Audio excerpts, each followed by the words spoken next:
German sips with a grin so wide. Pogs on the table can't hide his pride. Creator in the corner starts to glare. Madness sparks and hate fills the air.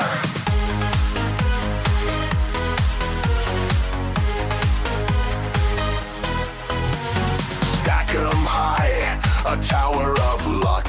Germans winning, it feels like pluck. Alice Matt's fury, a brewing storm. Visions of pogs in every form.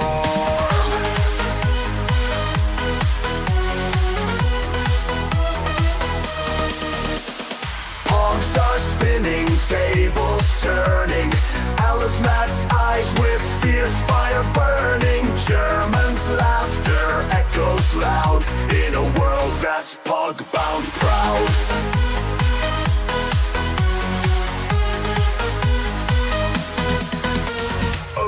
Matt sees and he's mad insane. Eyes on fire, can't take the strain. Pogs and pieces drive him to pain. His patience snapping like an old chain.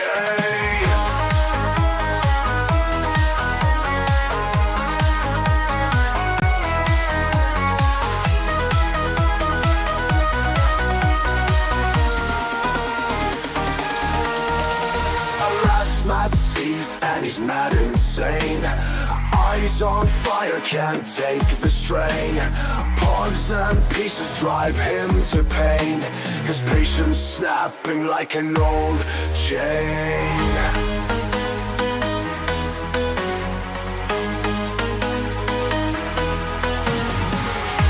Das nie gewinnen, enden Mann.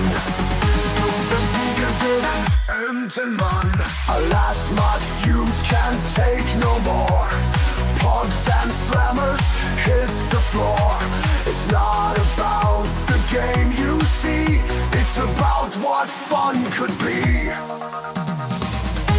Das nie gewinnen, enden Mann. Das nie gewinnen, enden Mann. Das nie gewinnen, enden Mann. Das nie gewinnen, enden Mann.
Testing 1 2. There we go.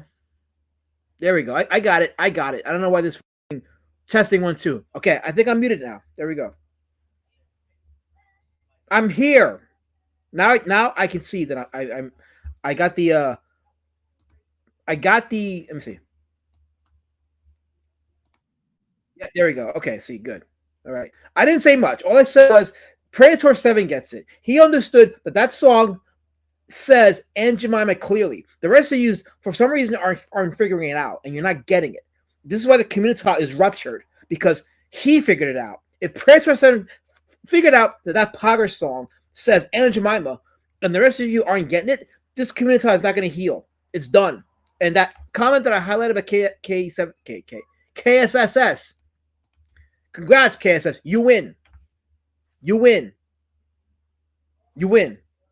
This is why tonight is the last Communitah Unitah Spook review, because you win. You hated the title. Congrats. It's over. I'm quitting the internet. I'm quitting it all. I'm done. I'm walking away forever. You'll never hear from me again. So you win. Congrats. It's over. Done with. I can walk away and jump off a cliff because the mob rule in this chat has been intense. Just because I gave this stream a very creative name, Communitah Unitah Spook review, but y'all hated it. You absolutely hated it. So mob rule wins once again. So I'm gonna go end it all. So congrats, you win. You win. See, there you go. Again with the name, with a jerk. I'm a human being. You have no right to do that to me and say it to me. I didn't call you KKK. I corrected myself as KSSS. At least I care about getting the facts right. You may not, but I do. I matter. I matter. Yeah, I'm gonna go on Keemstar bar and I'm gonna end it all. I'm done. I'm quitting the internet. Thanks to freaking KSS with his anti-Communitah Unitah Spook review titling. I don't know why he does that. Oh, it's gonna be 5 hours now. 5 hours.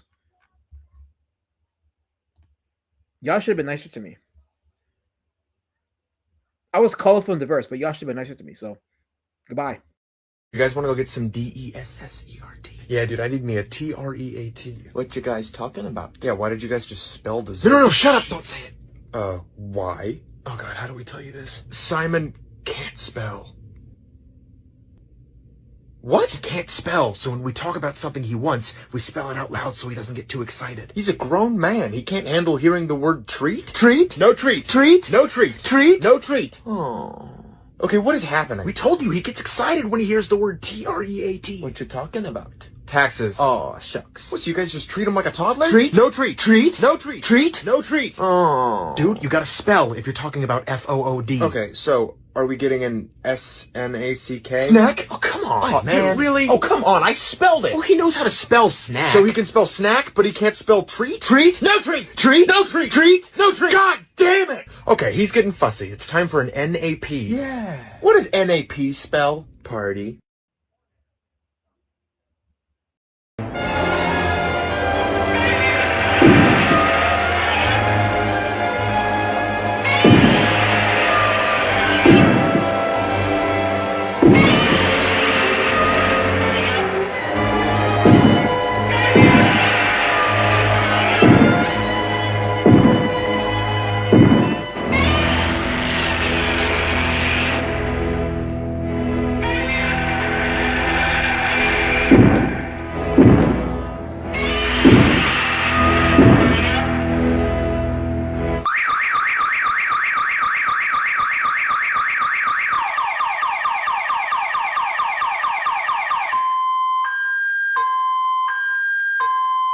皆さんこんにちは、マギです。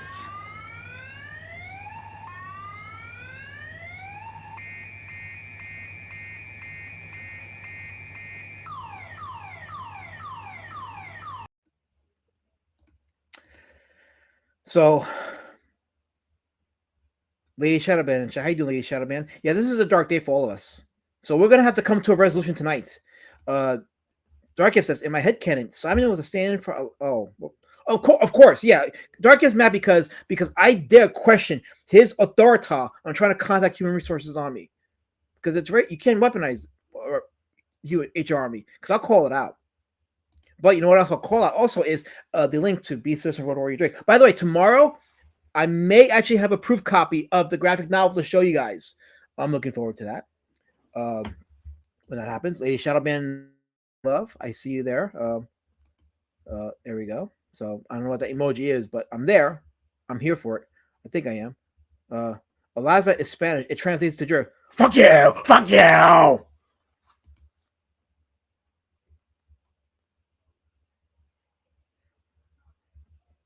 And I see all the usual suspects in the chat. Cal.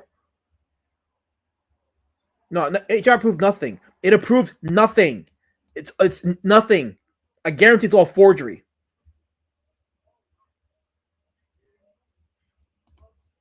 Yeah, all the mob rules getting together. Carol KSS, Carol campaign is happening.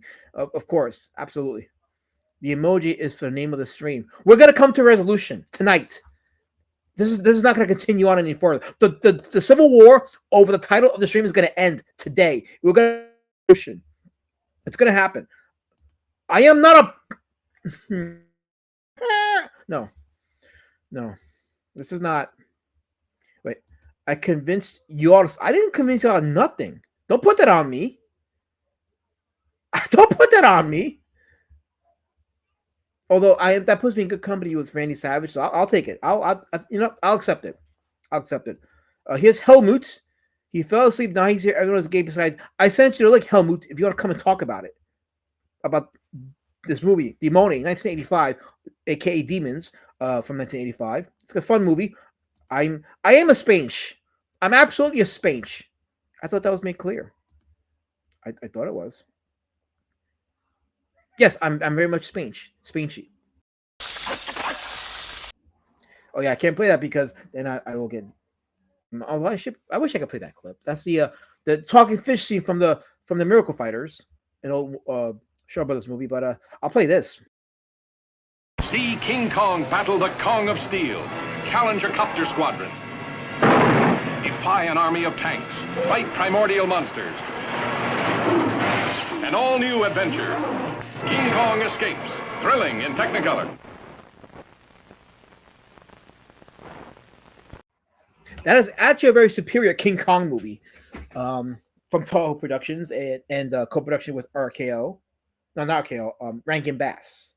Yes, and Universal has the rights to the licensing as far as distribution, so I should be okay playing that. So we're going to be talking about 1985's Demoni, which is Italian for demons. It's actually a zombie movie. Zombie possession movie, and people turn into ghoulish fanged creatures. When I went to see 28 Days at the theaters, and people were saying how that movie was like the first that showed the running zombie, and I'm like, well, first of all, they had the running zombies in Day of the Dead. Yeah, because some of them, well, actually no, some of them walk fast, but running, no. The running to me started in Lamberto Bava's Demons. And there's a debate on whether or not these creatures were actually zombies. They kind of, they kind of had like some similar qualities, but I tend to go back to that movie or to this movie as the precursor to the running zombie trope. So that's where, and I'm just waiting for more people to show up before I go into the meat of the conversation. And I sent Helmut the link so we can have this conversation about this movie. Osgrade HS King Kong ending is sad, 1986. The heartbeat fading is brutal as a kid. Well, first of all, that was 1977. No, 76. So that was 1976. You talk about the sequel, King Kong Lives, that came in 86. And that didn't have the heartbeat ending, but it had a pretty sad ending too, if you had it. KSS says Demoni has a moral. Don't go to the movie. Don't go to a free movie with a pimp who has a hoe who looks like female Rick James. Well, I have my guest in the back, so let's go ahead and bring him on. I'll play this intro for him. No, not that one. This one. Where is it? I thought did I take it off? I think I took it off. Oh, okay. Well, that'll go in the annals of legend. So I'll play this one for him.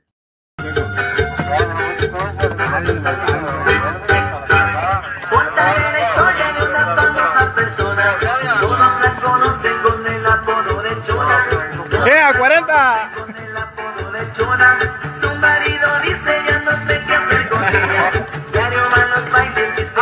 ¿Qué tienes, pues?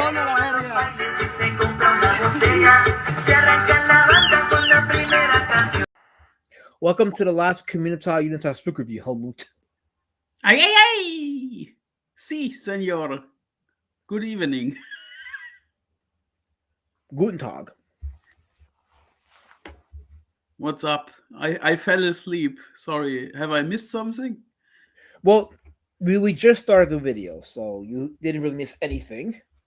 And I'm sure that we have a lot to say about this movie, as I do. And I think I said hi to the people in the chat. I saw Osgreat Sage, Bears in the chat being his usual harassment ways. Paulus Arts, Wenger. I did shout out Dark Gift and Cass says, great cloudy day in the chat. Of course, Carol with her terrorist activities in the chat. If I miss anybody, I don't feel like going all the way back up in the chat. So just put yourself in, just type something so that way I can know you're there. That way I don't got to see all his names at the end credits of this. I can just hit the end button without having to be remembering people's names. And yes, yesterday was Mustache Man's birthday, so happy birthday, Mustache Man! Even though you're not listening, but still, whatever. Anyway, so you saw Demons, right? A long time ago. I would have watched it today, but I fell asleep. I'm sorry. Well, okay. Well, what are your memories before we go into the meat of the movie? Actually, let me share this quick memory. So, the very few horror movies in my lifetime scared me. Very few. I think Exorcist was up there. Maybe the Amityville Horror, probably because of the idea of a haunted house and the way they presented it kind of scared me. And I would say this movie scared me. And quickly, my memories of the movie was back in the 80s when you can only see this movie in the video store when you go to the local video store and rent it out. I remember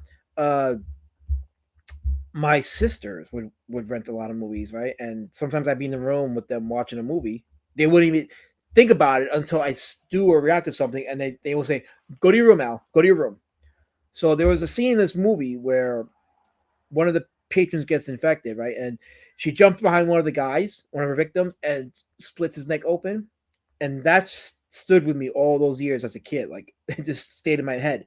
So I avoided watching this movie because I figured it was just too scary for me. And then 1997, that was the year that Bobby Valentine, his first full year as Mets head coach. And that was a good year for the Mets because the year before that they had a losing record. But in 97, they had a winning record, and they missed the playoffs by a couple of victories. They would have entered the playoffs through the wild card. And that was the year that I finally rented Demons from Blockbuster. First time watching it in its entirety. And I said, okay, we're going to watch it, and we're going to see if we can get through it. And I got through the whole thing. Some parts actually did still scare me, but it was a fun scare. And it was like, yeah, this shit's scary, but I liked it. So, and it stood with me all of these years. And it was just one of those movies I watched over and over. Because, just the idea of the infection and then the apocalyptic nihilistic third act. And we'll get to more of the details of the story as we discuss. But I was just giving you my memories of that movie and how it stood with me and how it impacted me all these years. And I loved it. And then, of course, the sequel, which is a different conversation. But what are your thoughts? But before we do that, wait, hold on. Before we do that, I got to. Okay, no, you know what? You don't get to type in this chat job without you.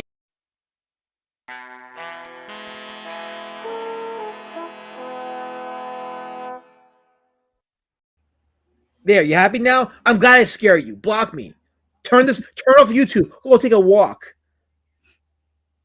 If I scare you. I'm sorry that Jabba interrupted you, Helmet. He was rude for that. Okay. I've done a lot of talking, so go ahead. So, first of all, there are only 3 horror movies who really scared the shit out of me, and 2 of them are from Italian guys. It's The Beyond, City of the Living Dead, and Exorcist 3. So 2 of the Lucio Fulci movies and the third Exorcist movie that people don't like. I shouldn't say don't like because there's debate about it, but there is that one scene, Exorcist 3, that makes everybody's top 10 as far as scariest moments. It's the fucking jump scare in the hospital. Yes. Yeah, it's well done, but it's well done. So. But wasn't there like a director's cut of that movie that got released recently? I think so. There's also a cut version where everything with the exorcism is cut out because it wasn't part of the original script. Ah, okay. Interesting. Okay.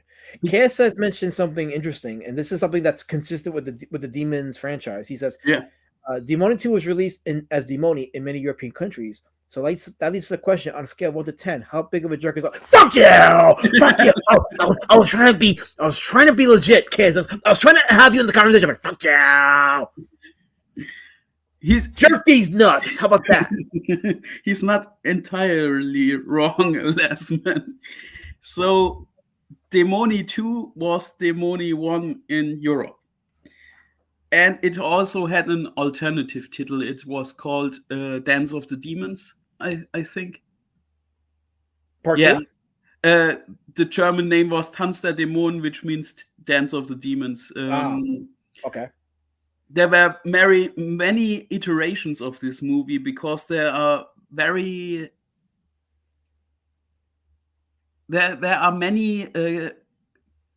versions of the movie because of censorship in Europe and especially in Germany. So you got a lot of cut versions where the gore and the splatter is cut out, and those movies were reintroduced.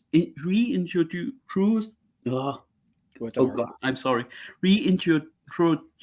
into the market under several names in several versions, and one of those names was Dance of the Demons, and the other one was Demoni 1, and the other one was Demoni 2. So 3 different versions with different cuts. And I remember the first time I saw Demoni uncut in the pure version with all the splatter scenes and everything else was on a Laserdisc from a friend who still had a Laserdisc player in the mid-90s, and he said, "Oh, I have the uncut version here," and in a good version, because VHSs were very shitty in quality at that time. And we watched it on Laserdisc. This was the first time I watched it uncut. I was round about maybe 12 years old, 12, 13 years old. I started very young with horror movies. And I was impressed. I was impressed by the setting, by the idea, because it's an unusual story with an unusual setting. And I was impressed by the atmosphere, especially everything in the cinema. The first scene when the demons come into the main cinema where the people are, and all the fighting starts and shit like that. The mainframe who is on the poster, on every marketing poster of that movie, where you can see those demons climbing up the stairs with only the glowing eyes. That was always on my mind when I think about that movie.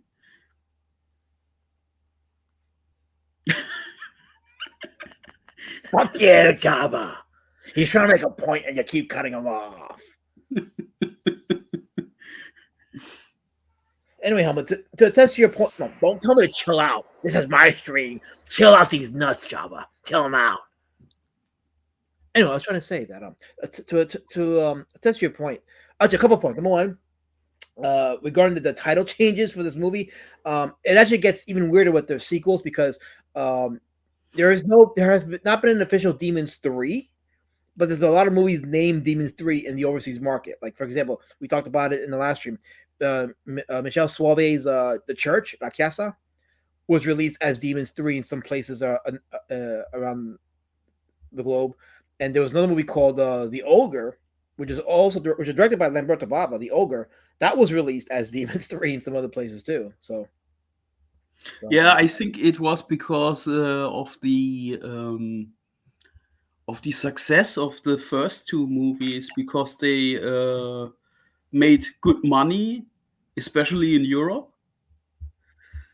And Europe had a special kind of cinema where those movies were played. We called it in Germany Bahnhofskino, which meant those were small cinemas near train stations where movies like that played, or stuff from Lucio Fulci, other stuff, mostly uncut. was the only chance to watch those movies uncut in the late 80s, early 90s. Yeah, and it was a commercial success there. I'm sorry to bore you with those stories. You're not boring me. I'm just you got the racists in the chat just now stirring the pot, and this is why I will kill this stream once and for all. Because I mean, what I mean to say, Helmet, is that's another good point you brought up about the name changes and all that stuff. And we could talk about the franchise till Kingdom Come, but you want to just keep it concentrated on the first movie, and we go into the special effects. It uses practical effects. I'm trying to make a point, Jabba. I'm trying to make a point. Shut your freaking mouth. This is not about you. This is about my stream. Shut it. Shut it. I mean, so the movie does utilize a lot of practical effects, which I like. I'm a big fan of. When horror movies do practical effects, it's you got me. It's where you need to be. So that right there. Okay, so that's Michel Suave. Michel Suave was the director of La Chiesa. He was also the director of Cemetery Man with Rupert Everett. And here he plays a mysterious man with a mask on. And this character gives out these tickets, these free movie tickets, to a bunch of characters who are unrelated. And this is for them to watch a movie that, as it turns out, was not even a movie. It was an actual event. And I think the script doesn't really make it clear, but it was an actual event in which Michel Suave's character and a group of other friends, they go into a barren city and they discovered Nostradamus' tomb. Yes, the Nostradamus, the prophet Nostradamus.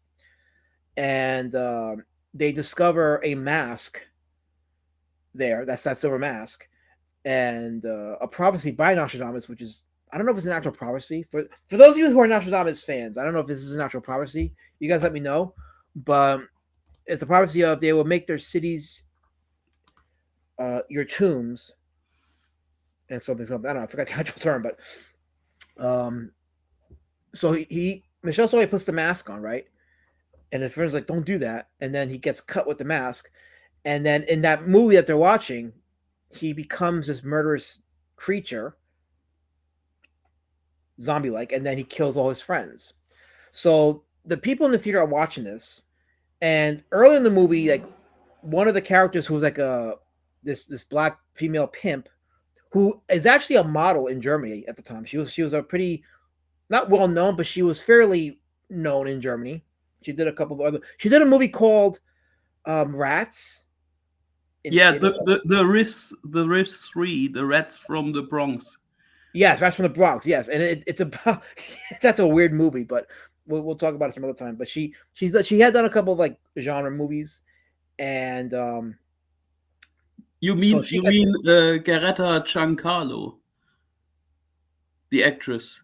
Yes, that's her name. Yes, and she gets cut with the mask, right? And then she goes to the bathroom, right? And then that begins the mayhem because now the infection happens, and a lot of reviews don't make the connection. I noticed, like, they don't make the connection between Suave's character here with the mask and who he's playing in the movie they're watching. It's like, it's obviously the same character, and it's obvious that the mask has possessed him, and the mask is making him pass on the infection, the demon infection.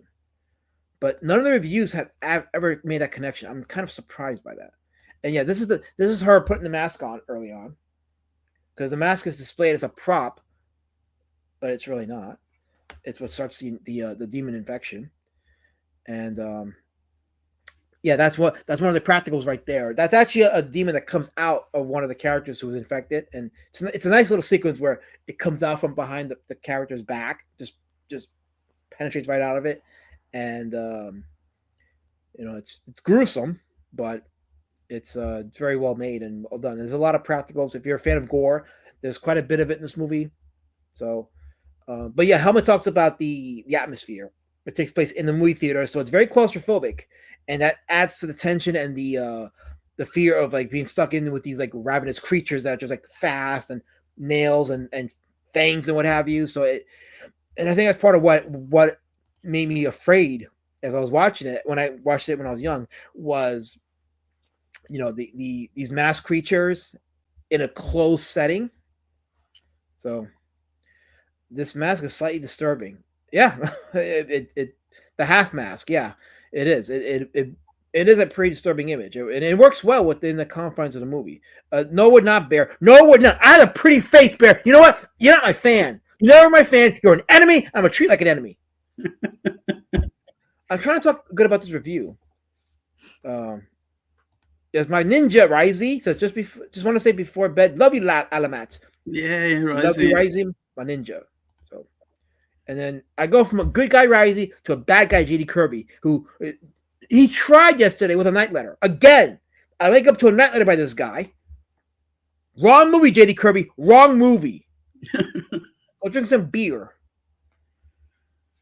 Yeah, big improvement. Aha! Big improvement, Bear. Yeah, good job. Good job, Bear. I bet you felt good typing that. I bet you felt like a Chad typing that. I know you did. And there's that demon again, that one that pops out of that chick's back later on in the movie. So that's an actual still from the movie. So this is like a publicity shot right there, and this is the actual still from the movie. And this is actually the girl that gets possessed, that has that creature come out of her back. You know, a lot of good practicals, and some of these makeup effects, simple, but it's actually pretty frightening. I think this is more frightening than anything you could conjure up on CGI. You look at the color of the skin with the eyebrows and the contacts and the fangs. Like, you walk into the house and you see that. I think your initial reaction after you shit yourself is to jump out the window. What do you think? Yeah, I'm a big fan of practical effects over CGI, because CGI can't get the grasp of realness. What those practical effects can. If you remember about the werewolf transformation in The Howling, for example, that was frightening, was a practical effect, pretty well done. And then you watch something like the new werewolf film with Frank Grillo, where CGI stuff was in it, and it's not the same. Yeah, definitely not the same. And I don't think I have not seen any CGI effects that match this type of level of fright. You know, you just can't do it. Just can't do it. Bear says, "A lot of ever tell Lady Shadowman of his past forbidden love." You know what? Bear, you're banned. Now you're banned. Oh, that's some deep lore. No, that is a lie, and Bear is not officially banned. So, guys, you can't reply to Bear. Don't acknowledge his text. He's banned. He's banned. Jabba says the melting guy in RoboCop. That's a good practical effect too. That's actually, that was another disturbing effect. But that was actually comically funny but disturbing. But definitely well made. You know who I'm talking about, right? Helmut? Yeah. The guy who was thrown in the acid and came out all melting and got hit by the car. Yeah. The Fly had some great special effects, and actually the sequel, as much as the story sucked, that had some excellent practical effects. Some excellent gore scenes. The Fly 2 did. But the first one was just superior filmmaking in every way. So maybe, like I said, the best example for me for practical effects in horror movies are The Howling, because those transformations were so well done. Mm-hmm. It's awesome. Yes, I agree with that. The first one, I mean, in the fourth Howling movie, there was one scene of the transformation that was pretty good, but the rest of it was just like, yes, Friday had good effects too. That was another good movie. Yeah. Great practical effects. Blair White's not my kink, Lady Shadowman. You know better than this. Don't acknowledge Bear. Bear's banned. Bear is banned. Bear is officially banned. Don't acknowledge his chats. He's banned. Don't reply to him.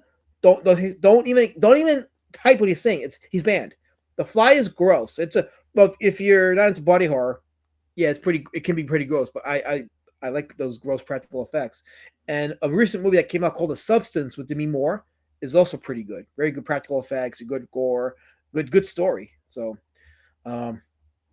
but getting back to Demoni. So yeah, a lot of good kills, a lot of great practical effects. KSS mentioned it earlier in the chat about how none of the characters are pretty memorable. The this is one of those movies where like the characterization does not apply, so you're not really there to relate to any of the characters. But there are still some distinct characters. You have the lead guy, George, and then there's the girl Cheryl and her friend Kathy, and this other guy I forgot his name, but do you know that the youngest daughter of Dario Argento has a role in the movie? Not Aria. No, which part does she play? What's her name? Fiore. Oh yeah. Okay, yes, Fiona Argento, right? Fiore. Fiore, yes. Yeah, she was. I remember she was the one that got transformed into a demon in the air duct scene, right? Yeah. Yeah. That's the youngest daughter of Dario Argento. Yes. Not the pervy one, not the sex offender one. Wow, hold on. Okay, wait. How was the sex offender one is Asia Argento? Right. How was Fiore in Demons? How old was she? I have to look it up. Oh, so she's the youngest daughter because Asia Argento appears in the sequel, and she was fairly young in that movie. Ooh. I think you kind of got it. I think Fiore is the older one. Yeah, you might be right. On pictures, she looks. She's Fiore, born in 1970. Yeah, she's the older because Fiore plays like an older teen in this movie. Because Asia played a younger girl in. She was young. She was like 9 years old in the sequel. Asia was. Yeah, she's 55 years old now. Mm-hmm. And yes, Asia. We had this conversation in the draw stream yesterday. And yeah, I totally forgot about it. But yeah, she did commit SA, folks. She did do that, and if the roles were reversed and it was a man doing this, well, actually no, I take it back because Hollywood protects their own, unfortunately. So, but yeah, she kind of did get a pass. She got also a pass for being a victim of Harvey Weinstein. That's right. Yeah, you're right. I forgot. Yeah, that's true. That guy was a freaking creep. Holy mackerel. Kay says, are we going to go on the lack of interesting characters like Evil Dead? I'm all on board. Nothing rooting for Ash. Same with the Living Dead films. Here, I couldn't give a shit about anyone. No, I think Evil Dead had better characterization because there was a lot of unpredictability because they were kind of propping Scott up to be the main hero in that movie because he did most of the killings in the first part of the film. So it was a little bit of a switcheroo when Scott got possessed and Ash had to be the guy to do the final, had to go into the battle by himself. I mean, again, not the greatest fleshing out of characters, but it did a better job, I think. But yeah, I think if you're going to compare that with Demons, yeah, obviously Evil Dead did it a lot better. You don't really get to know any of the characters in Demons outside of they're there, they want to get laid, and they don't get laid, and now they want to escape. But the movie works in that it doesn't need to do that. You just put these people in a closed setting with the fear of them getting mauled by these savage monsters, and there's no way for them to get out of there. So, spilling the trust. You know what I mean, Cass says. I'm talking about raping of the asexual kind. You know what I'm talking about. So, yes. But yeah, the claustrophobic scene setting with the movie theater. And that movie theater, and I'm sure you know this, Helmet, that movie theater, which is called the Metropolis in the film, is actually a legit theater it's an abandoned one, but it's a real theater in Germany. In Berlin, and some of the scenes out of the cinema were also shot in Berlin around the actual building. Yeah, I knew that. Yeah. Yes, and one thing that makes this film stand out is the lack of sex in the movie. There isn't anything that you consider like sexual. Even the lead female character, like this is Natasha Hove, like she did a few. Where is it? Oh, it's right there. We go. Okay, I gotta get rid of the stupid overlay. Hold on, let me get rid of the stupid overlay. Still. There we go. Okay, so that's Natasha Hove. She plays Cheryl, the lead female. If you're looking for like sexy girls, I mean, I'm sure the girls in the movie are sexy, but they're not portrayed that way. They're actually portrayed very normal and very regular. So you can only go by their natural beauty. And Natasha Hovey, she, to me, comes across as a very natural, pretty beautiful looking woman, and doesn't have much of a film resume, but this is, I think, the only thing that she's really known for. That's when I think about it, what you said earlier. That's a recurring theme with Italian horror movies. Not much nudity.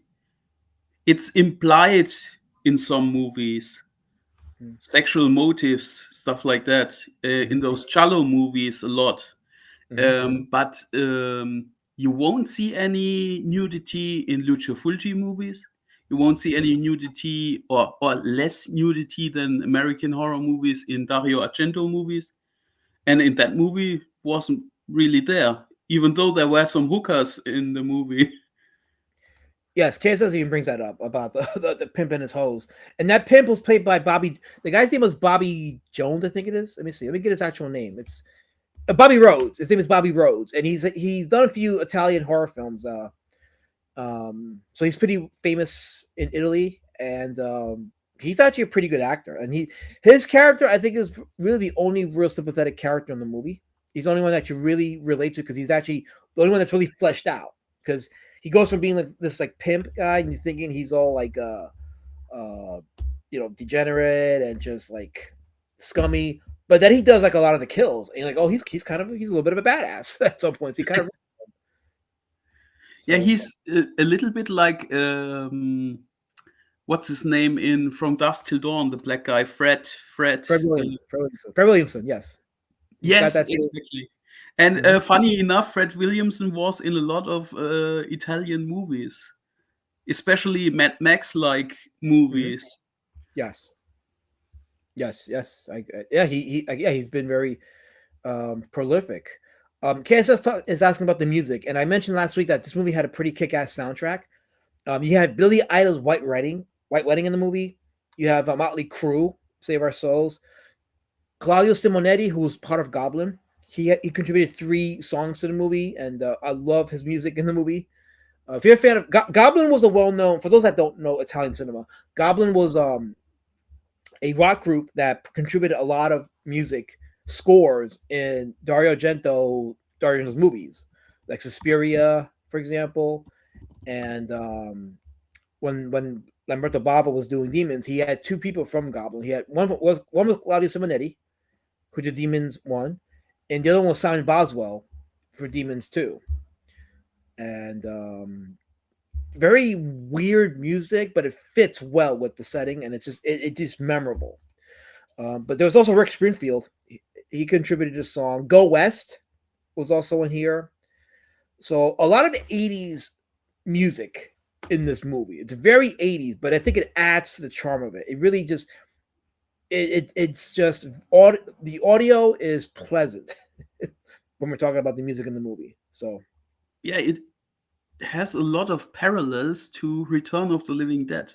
Yes, and Lady Shadowban's point here is regarding sex. Like a good story doesn't need sex, and that's 100% true. But you mentioned Return of the Living Dead, another film that uses running zombies. That's another film that uses running zombies. And the claustrophobic scenery, because in Return of the Living Dead you had that morgue. They all were in that small morgue and were fighting off the zombies. And funny enough, Return of the Living Dead is from 84 and Demoni is from 85. Yes, and both predated 28 Days Later, because when 28 Days Later came out, it was touted as the movie that was now, it redefined zombies with the running zombie. And I'm like, no, Demons did it and Return of the Living Dead did it. They kind of did it first. So so I hate when people retcon a horror movie that does something fresh. And it's like, no, it didn't do it fresh. It happened before. So yeah, also Lamberto Bava also took some inspiration from other movies for Demoni. Like I said, Return of the Living Dead, for sure. Mm-hmm. If you saw those movies, you can see the comparison. And also the end reminds me a lot of the end from Night of the Living Dead. That's a good point. Yeah, no, that is a good point. I can see that for sure. Yeah. So again, like the characters in the movie, they're just there to service the plot, and a lot of kills, a lot of action, a lot of great rock 80s rock music, and even like the Claudio Simonetti music is awesome. It's very memorable themes in that movie. But it is a nihilistic movie, and yeah, a bleak ending. Exactly. It ends with the infection actually seeping out into the and how it seeps out. So they're all stuck in the theater. Right? There's no way of them getting out of the theater. They have to fight these monsters, but they get killed one by one. But there's these drug addicts that are driving in the city, and they're like sniffing coke, whatever. And you're wondering, like they don't really have anything to do with any of this until they're being chased by cops, and the theater door opens for them. They enter into the theater door, and one of the infected comes out of the theater. That infected slashes one of the cops, right? And it comes back into the theater, and nothing else happens outside until the main heroes, you think, manage to vanquish the evil, and they leave the theater, only to find out that the city around them is now in fire. So it looks like a Black Lives Matter peaceful protest.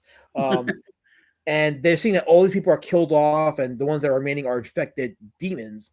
So I was like, how the hell did this happen? And then you find out that it's widespread beyond the city limits, so it becomes a worldwide plague now. So, so the movie ends on that note, like, oh, the world's infected now, and now it's like the remaining humans are now fighting this demonic plague. But so, he did a real masterpiece with that ending, because oh yeah, do you know the feeling when you come out of a movie?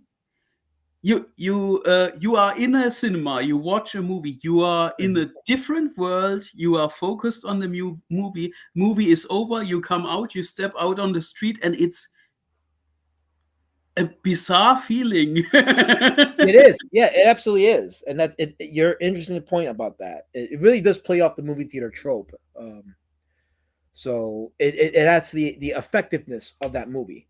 And yeah, the helicopter crashes into the theater, and that's how they're able to escape, because the theater, that crash gives that opening for them to leave the theater and get out of there.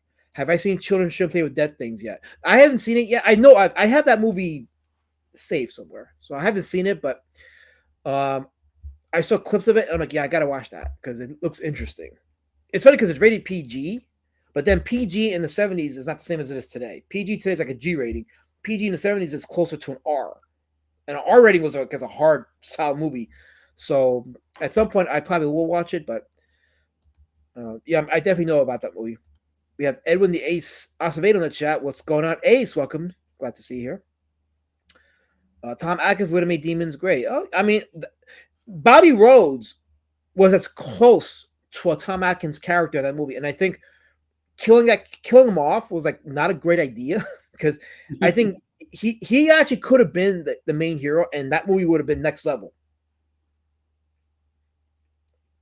I mean, prove me wrong. I think if the Bobby Rhodes pimp character was the one that survived to the end, that movie would have been badass. It would have, not that it's not badass. It's a fun movie. It's a good horror movie, but I think it would have been taken to the next level if that character was the one to save the day, I guess you could say. Like I said, imagine Fred Williamson in that role. You could have a perfect lead for that movie. Yeah, now that I think about it, it is a blown opportunity by Lamberto Bava. I'm not to say that the film wasn't good the way it is. Like it ended perfectly. It told the story it needed to tell, and I think it does the job by itself. And I wouldn't change anything. But if I had to change one thing, it would have been Bobby Rhodes' character as the guy that did all the fighting. Because I think there's something about that character that would have made it Evil Dead cult like. Yeah, I can see that. Yeah. So that Tom Atkins quote really did trigger me. Poltergeist and Airplane were PG. Yeah, Poltergeist had that one scene with the guy ripping his skin off. That was PG, and the Airplane had the tits. So it's go figure, right? With a PG rating back then, they didn't play. They just they didn't think these things through. But I mean, I guess you don't think it through until it actually happens. Is Cannibal Holocaust a fun movie? To a lot of people, it's not. It's a fascinating watch because of its time in history, and the controversy that it caused. But I don't know many people that will say that was a fun movie. But I kind of boycott that movie because it has real life animal gore in it, and animals were harmed for that movie. So that's not my. It's not how I roll. I don't. Yeah, I I don't get like it. that aspect of that movie. Well Yeah, done. Good effects. Good splatter. Good story. But those scenes were unnecessary and cruel. And yeah. Yeah. So, definitely not done with it with animal torture. I'm not cool with that. But yeah, so you get all those elements together with the gore and then the claustrophobic setting, the music. To me, I put Demons on any horror list. I'll put it on my top 10 just because it does the trick. It does what it's supposed to do, and I came away like feeling a certain kind of way, and that movie implanted itself in me. I mean, I shouldn't say implanted. I should say it left a mark in my memory because of how it was, and it was just a fun. Overall, it's a fun movie. So. Yeah, with horror movies, it's oftentimes a love of the first sight. You see a snippet, you see a scene, and you are intrigued, and that movie never lets you go. That's for me a movie like Warlock. I watched Warlock when I was around 13, 14 years old, and I instantly it instantly clicked with me, and I love to this day this movie. And that's the same for you with Demoni. Yeah, what's wrong with my take, Cass? What's wrong with my take? It is bold. I'm bold. I'm a leader. I'm an activist. So yeah, it is absolutely bold. God. I'm sorry he interrupted your speech, Helmet. He's a very rude man. You get triggered pretty fast, Elasman, and that's why they say those things to you. No, this is not true. This is not true. I am not triggered. This is not true. I don't allow that in this speech in my chat. We need to be careful how we word things because I mean what I mean to say is that there's an action and a reaction. I merely react to the action. This is what we do here. I think. Just keep calm. They're my therapy dogs, Cass says. They're my therapy dogs. All right? All right? I don't put them in sweaters. You're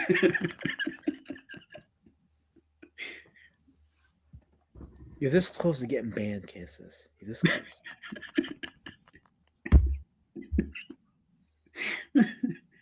Dude, we're not supposed to be laughing. We're talking about we're not supposed to be laughing. I'm laughing because of your dogs. They're my happiness. Do not make fun of my dogs. They're my happiness.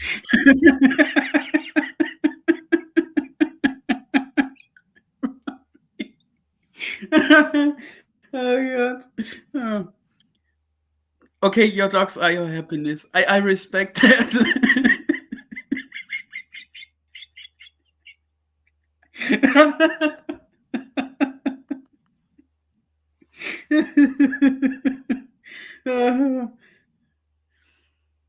Do you really dress your dogs up?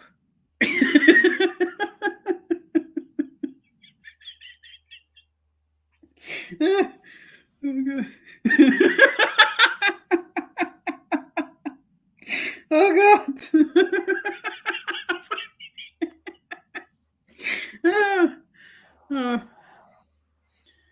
So sorry that your dogs let it out.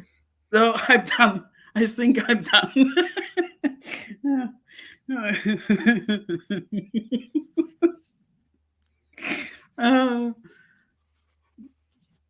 Your dogs brought joy to me, let's see it that way.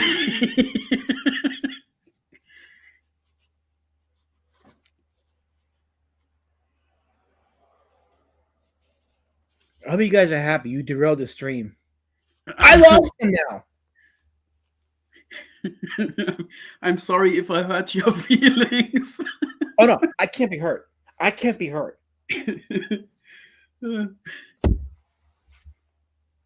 Okay, now that evil derailing has derailed, let's get back to the movie. This conversation of the movie, and then later on we're gonna talk about the titling of these streams, because that civil war is gonna stop tonight. It's gonna stop tonight. Okay. I mean it. I'm serious.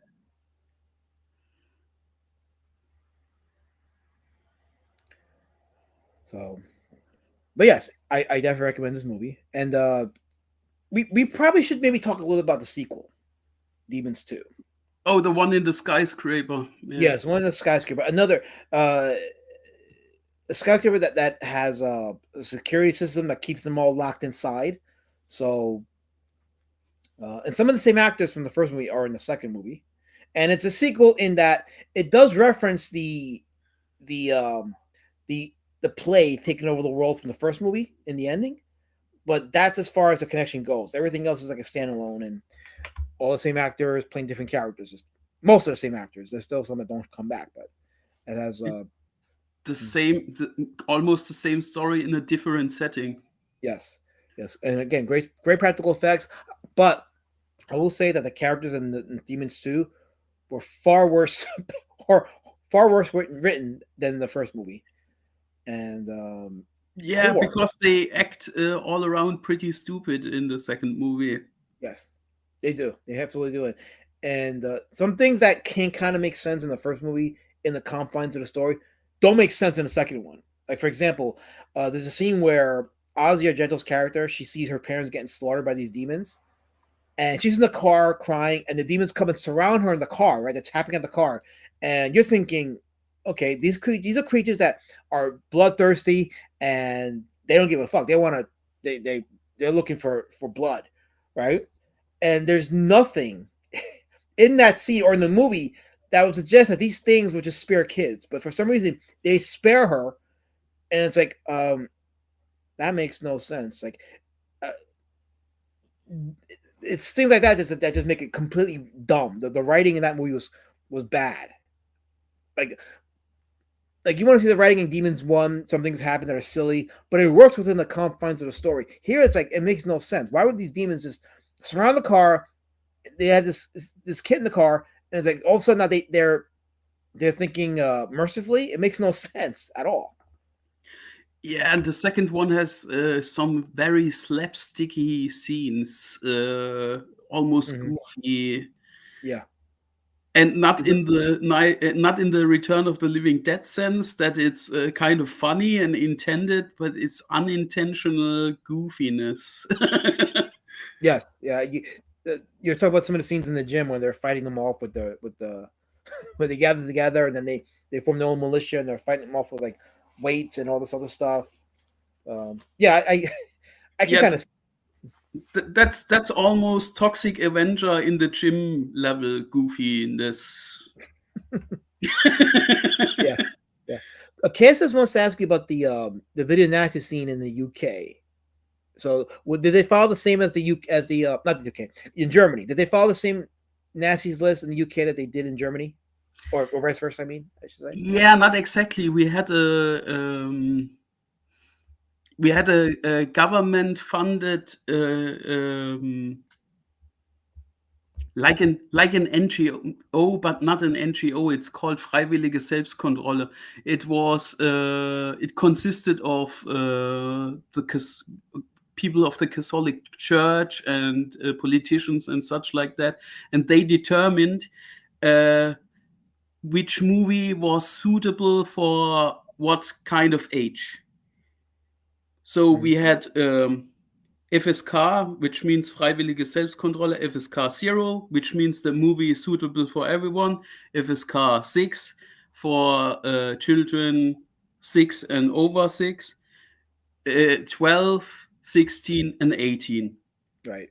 And most of those movies got an 18, but also got censored. And there was a really huge gray market in Europe for uncut movies on VHS, Laserdiscs, etc. And Austria, which is a neighbor country to Germany, had a very liberal stance on those movies. You could get in Austria every movie uncut, like in the US. So what we did back then was order the movies in Austria and get it sent from Austria to Germany, and that was no problem. So we also had those movies uncut, but it was difficult to get them. Mm-hmm. And there were also those VHS conventions where you could get them under the hand. So there were VHS dealers, and you could get them, but you had to ask and stuff like that. Was an interesting time, and it was not that harsh like it sounds, because no policeman would have controlled you when you bought an uncut movie or stuff like that. But it was there. You think that the fact that you had to get a movie that like that made it more fascinating to want to see it? Exactly. Yes. You can't imagine the oh my god, anticipate. What's that name? Anticipation. Anticipation. Yes. Okay, thank you. I'm sorry. To receive an uncut movie and see it the first time. I can still remember the first time when I saw Evil Dead or Friday the 13th, stuff like that. It was something special, and you could be the king of the school when you told your peers, "Oh, I watched at the weekend Halloween" or stuff like that, and they all were jealous. You know, it reminded me of the 90s in America when like during the Hong Kong boom, and even like with Japan's Godzilla movies that weren't here available. They weren't available here legally, and we had like comic book conventions that had people that dealers would trade these movies or sell these movies on VHS that weren't available here legally. Like you can get like the Jackie Chan movies, some of the old Sammo Hung movies, and then like the Godzilla movies from the 90s. They were sung at these conventions with VHS tapes that were not authorized, and they also had like movies that weren't available here legally yet. Like for example, like you couldn't get the Lucio Fulci movies here. I mean, they were obviously they were distributed in the theaters, but unless you had a video store that carried these obscure or underground movies, there was no way of seeing them except like these VHS vendors they'd have their own bootleg copy and pirate it, and they would sell them at these conventions, and then that's how you'd be able to see all these uncut movies. So there was a similar scene here in the States, not as severe as it was in Germany, but there was a similar scene. So I get the sentiment of getting VHS copies of movies that you weren't supposed to have. Like it was like yes, I got a gold mine kind of thing. Yeah, to maybe put that in comparison to the US market at that time, it was no problem in Germany to get movies with nudity. That was no problem. That was pretty liberal here in Germany. But you had the problems in the US with nudity. And vice versa, it was with horror movies and splatter movies. That was the same problem, different genre. Yes. You could get these Emanuelle movies with Laura Gemser, for example. Do you remember them from the 70s? I remember Laura Gemser. I never watched the movies, but I do remember Laura Gemser as Emanuelle. Yeah. Yeah. And you could get those movies legally. Nothing was cut. It was uncut. You could get them everywhere. But God forbid you wanted to see Evil Dead uncut. That's a little inconsistency. That's what you're talking about, the inconsistency. Yeah, exactly. I remember there was a VHS version from Return of the Living Dead, and the whole nude scene with Linnea Quigley was in, but no splatter scenes. Yeah, that's kind of weird. Like, and that scene with Linnea Quigley, and I guess she's an icon in terms of like 80s horror schlock, but I guess it kind of disturbed me as a kid watching that scene. Not as a kid. The dancing scene? No, like she's a topless zombie, and then she's like, yeah, I don't know. Maybe I'm being a prude, but it came across kind of crass. You know, just me though. Yeah, I mean she's almost in every movie that she starred in naked. Yeah, that's probably why people know her. So, but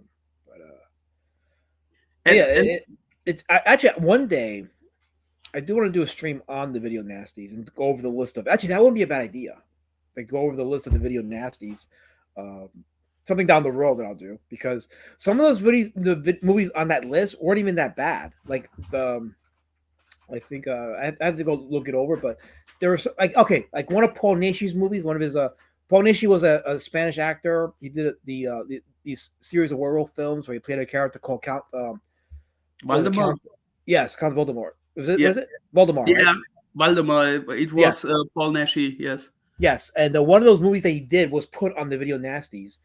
And then when you watch it, it's like, oh, that's not that bad. Like some of the movies, like I can see that why they would put them on there, but I think it was like Night of the Beast or something like that. I think it was. I gotta look it up, but it's like it wasn't that bad of a movie.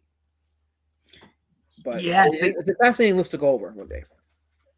They didn't allow an uncut version of Halloween 3 in the 90s on VHS in Germany, and I still don't know why. Lady Shadowband says, I do like classy ladies. I classy ladies are where it's at. You know? So that's why I'm with an exceptionally classy lady. But you said that Halloween 3 was not shown uncut in Germany? No, it got 18 a recommendation for people of 18 and above, and it was still cut, especially the scene where the woman in the hotel dies. Mm-hmm. And the scene with the mask in the laboratory of the kid when the kid dies. Is that because of? Oh, I know why. Because in Germany and see if you can confirm this, they have a rule about head injuries in Germany, right? And depicted in films. Like they won't show any kicks to the head or any punches. Maybe not so much punches, but definitely kicks to the head. They won't show it. Any weapons to the head, they won't show. I know it's because there was a martial art film called Deadly Strike with one of the Bruce Lee imitators.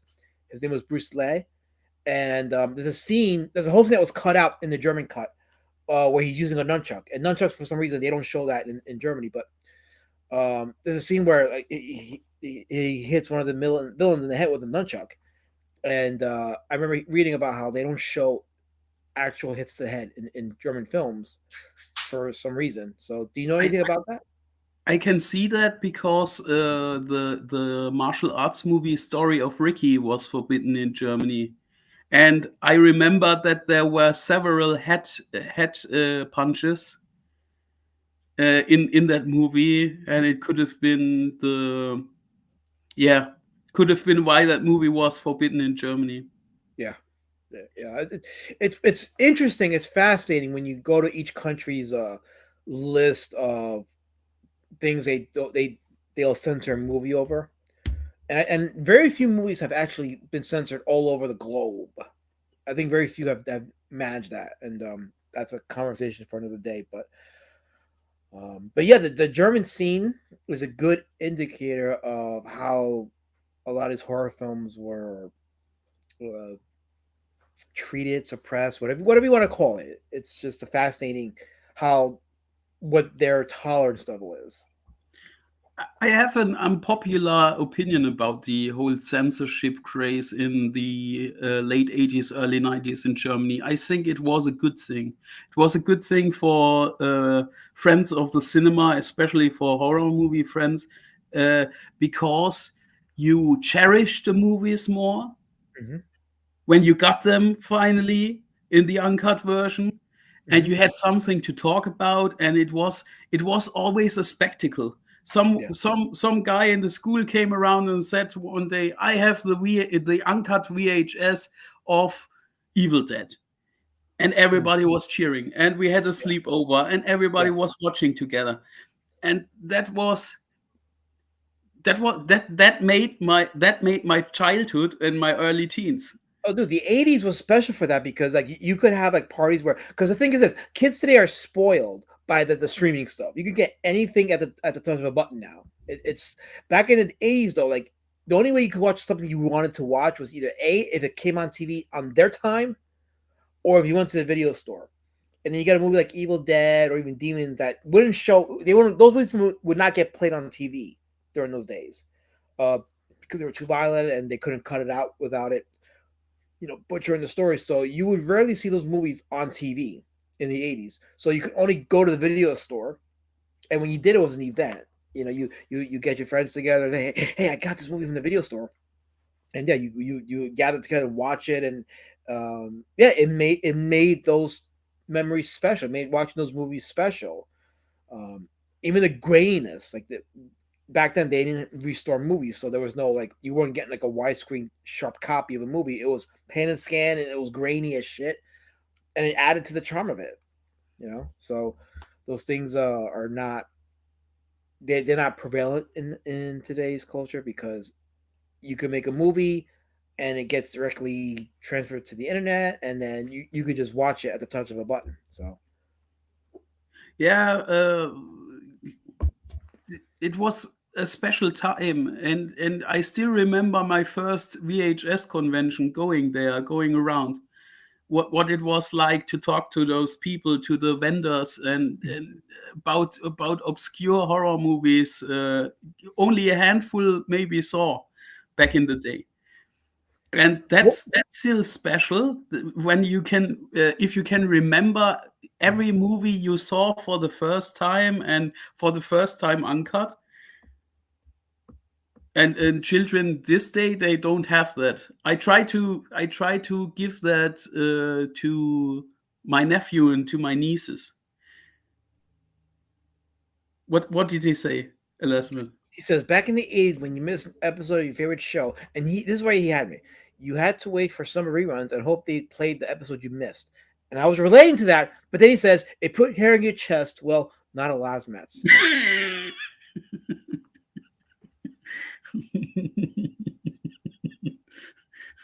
It's always in the end sentence. always gotta be a jerk. Always gotta be a jerk, KSS.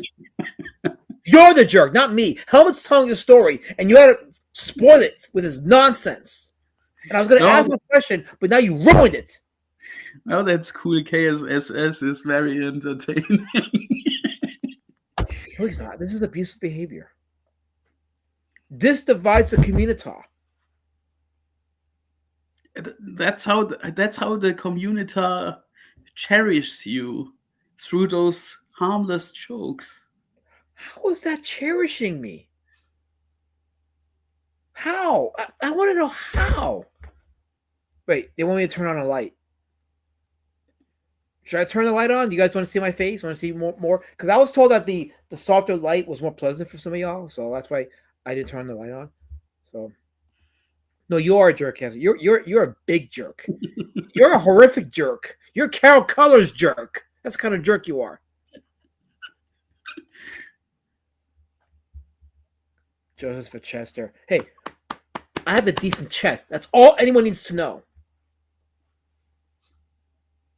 Unbelievable. Can't have a conversation without the chat trying to rob me up and thinking they got something over me. But you got nothing over me. You got nothing. Because we've been having a good conversation and fascinating insight on the German culture in the 80s regarding these horror movies, and learning about these VHS conventions. So this is all fascinating conversation. But, oh wait, I got a super chat, a $2 super chat from Oz Great Sage. Thank you for the super chat, Oz. I appreciate your attempt to try to add to the conversation and contribute content, which is great because it's what brings us together. He says, "Cool story, bro." Quack. What the fuck? What the fuck? This is great conversation we're having. I don't. The hell was that? That wasn't necessary. That was hurtful. God, Oz, that was hurtful. This is hurtful to my guest, Elmet. This is not benefiting him. He's donating his time and memory here for your entertainment. This was not needed. He didn't have to do that. I mean, he gave you $2. That's Snickers. That's good for a Snickers bar, yeah. Yeah. A whole Snickers bar. Back in the 80s, that would have been good for 5 Snickers bars, but no, we're in a recession now and inflation, all that shit. So now it's only good for 1 Snickers bar. So there we go. Yeah. So did you eat Snickers in cinema when you watch a movie? I only had popcorn. I've only ever had. Okay, so this is what I'm kind of boring. I've only ever had popcorn and Twizzlers when I went to see a movie in the theater, and that's what I munched on. I'm also a classic popcorn guy, but only sweet popcorn. I'm not the salty popcorn guy. I don't like salty popcorn. You know, I had some sweet popcorn about a year ago. I went to this place in New Jersey that does like all kinds of varieties of popcorn, and they had some delicious tasting popcorn. I have to admit, like there is definitely a market for sweet popcorn, for sure. I like toffee popcorn. Oh, look who's here. Guy in his room. Okay, well, guy in his room, sorry you came late to the party, but we were having a great conversation without you. So I'm sorry if you think you're here for terrorism. It's not going to happen. We're having fun. We're united. We're united front now. You can't be dividing us now. Popcorn, Fantas, is it Fantalis, Fantales? What is that? Fantales? Fentanyl? No, he's not George Floyd. This is Fantalis. Is that Fantalis? Fantales? What is that? You mean Fantas? Like, now I want to know what that means. What is that word? What's Fantalis? I don't know. I want to know what that is. I do too. Because is that him trying to be Spanish? I don't get it. Like, that Fantales. What do you drink in cinemas usually? Coke? What do I drink normally? What now? What's it called? But what's it called? Is it Fantales? Fantalis? What is it? Is it called Fantales? It's called Fantail. What is this? How is this? How did it escape my radar? Fantales? Here you go. I was going to Fantales. That's how it's pronounced. Fantales. With the A in fan and the E in tail. With a slight emphasis on the first syllable. So Fantales is a chocolate covered caramel with movie trip. I think maybe Fantellis. To me, it sounds like Fantellis, but it's spelled Fantales, and I've never heard of it. Chocolate covered caramel with movie trivia. Huh. Interesting. Aliens Fantallies. Aliens Fantallies. Like that, I've never heard of that. It's a caramel candy. Cherry caramel with a rich chocolate coating. See? Okay, see, I've never seen that before. Maybe it's not a New York thing. I think it's another country thing. Okay, so guy in his room says he's had that, and I've never heard of that. I've never heard of Fantallies. Okay, now I want them.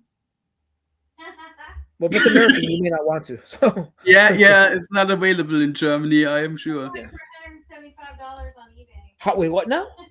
A bag for $175? What, is it extinct? Mm-hmm. Holy mackerel!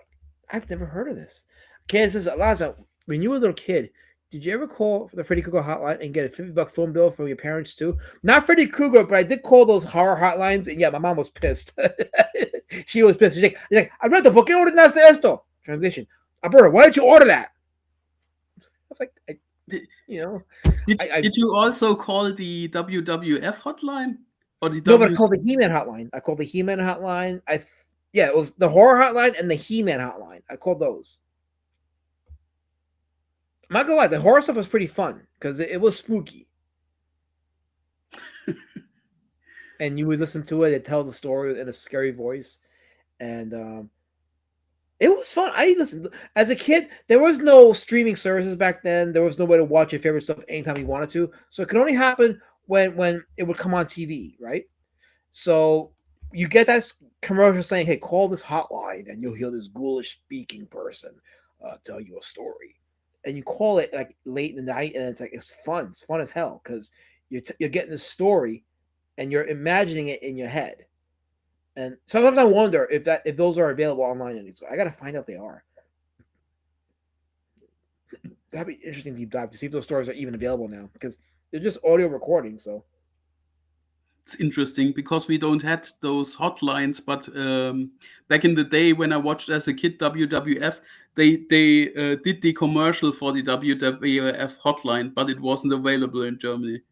Interesting. So I thought I would ask you if you ever called them, because I know there were some legit wrestlers on the other side of the phone. KSS says Elizabeth doesn't drink at the movies. His bladder is that of an 80-year-old pregnant woman. He has to make pee-pee every 10 minutes. Let me tell you something right now. 80-year-old women who are pregnant don't exist, number one. And number two, you're sick, you're degenerate, you're foul, all these other things. Like, why am I reading your comments? You have something special tonight, KSS, but you're not going to bring me down. I am not coming down on your level. I'm rising up like the phoenix in Maya Angelou's poem. I'm rising up. The singing bird in the cage, I'm not. You still didn't answer my question. What kind of drink you are drinking when you're at that cinema? What do I do? Oh, that was the question. Either a Sprite or a Dr. Pepper. Yeah, I'm a Coke guy, but when the cinema has slushies available, I also buy a slushie. I'm sure your Coke tastes a lot better than it does here.